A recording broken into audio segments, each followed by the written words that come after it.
Alright guys, just spent a bunch of time down in the valley clearing some brush hogging. Did a lot of stuff on the tractor. I used the bucket tonight because I felt like we were going to be pushing over a lot more of the brush and the tiny saplings and things like that. And the pallet forks were just not a good idea for that. Two things, two issues that I had tonight that I want to go over. Completely my fault, but I figured I should probably address them.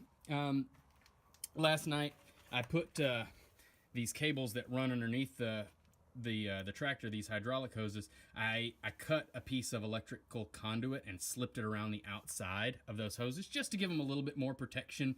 You know, dragging. They do hang kind of low down here, so I went ahead and used a hose clamp to bracket them up to clamp them up to this bracket up here. First, when I was brush hogging.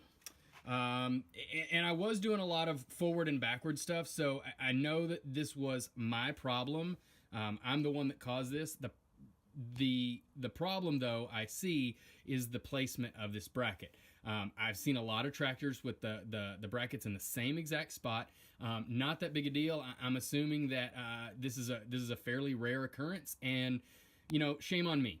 But a twig or a branch, something got up in here and pulled this collar down right here on this hydraulic hose.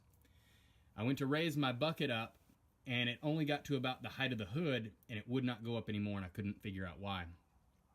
Started looking around and this collar was spewing fluid out. Now, it had only pulled it down about 1/4 of an inch, and I'm not going to pop it because I don't want any pressure to release out of there. It only pulled it down about 1/4 of an inch. It didn't completely release it, but it was just enough for hydraulic fluid to start pissing out of here pretty badly. So I got up to the top of the hill, limped it up to the top of the hill to figure out what my problem was. I didn't recognize it until I got up here, but I turned the tractor off, started inspecting everything around it, and that's whenever I found this collar was loose. Got back up on the tractor, and it wouldn't crank. Couldn't figure out why, other than my PTO light, which the PTO was definitely disengaged, but the PTO light on the dash was still on. And every time I turned the key, I could hear a little zzz, zzz, zzz, zzz, just a little buzzing noise back there. It sounded like a servo motor of some sort. I'm assuming just trying to put things back in the right position, but it would not allow me to crank this tractor. And I noticed down in here, the button that when the PTO is engaged, it depresses that little button, smashes it down. When I pulled the PTO lever back and disengaged it, this button was still stuck in the closed position.